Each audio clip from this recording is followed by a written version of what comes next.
everyone. In today's video, we'll cover the next topic that we have as part of the Python basics learning, which is numbers and arithmetic. So as always, we'll go ahead and ask ChatGPT a question which will help us practice these topics in more details. So over here, I'm currently showing the guide that I got from ChatGPT for a 30-day learning program. And I would recommend, like, if you haven't yet found a guide that works for you, you can download this one from the link in the description below. And we'll just use the prompts that are already provided to us by ChatGPT to ask a detailed question. So I'm back to my ChatGPT screen.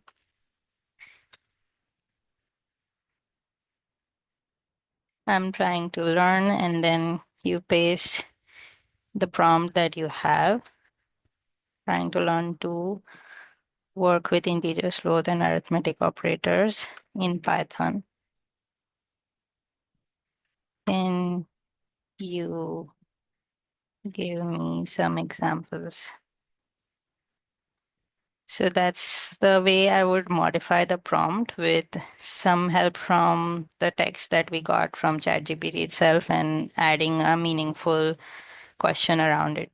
So here's the guide to understand what these operations mean. And then it's also going to give us an example code that we can practice. So if you are brand new to the world of coding, I think it would be helpful to study this table to understand what these different symbols mean.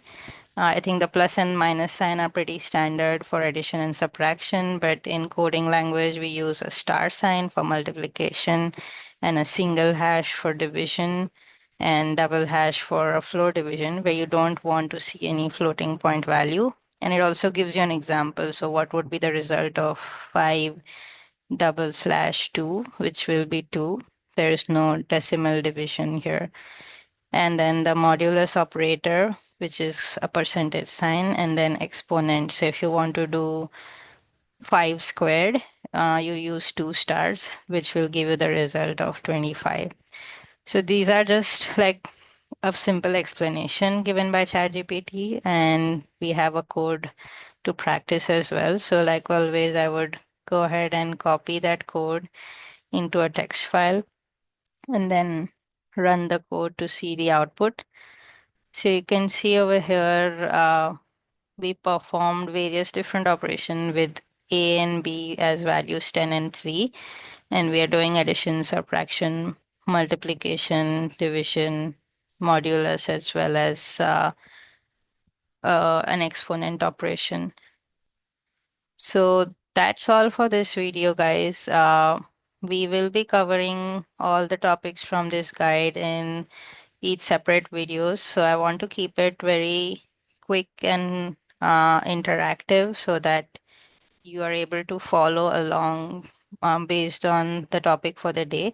But as you can see, there are multiple examples that ChatGPT has provided us with. So I would recommend trying all of these out, doing some things on your own as well. That's not covered over here. Or if you'd like to do more exercises, you can simply ask the question in ChatGPT saying that, can you give me some more exercise questions to practice? And it will give you some helpful practice questions as well. So thank you for watching and see you in the next one.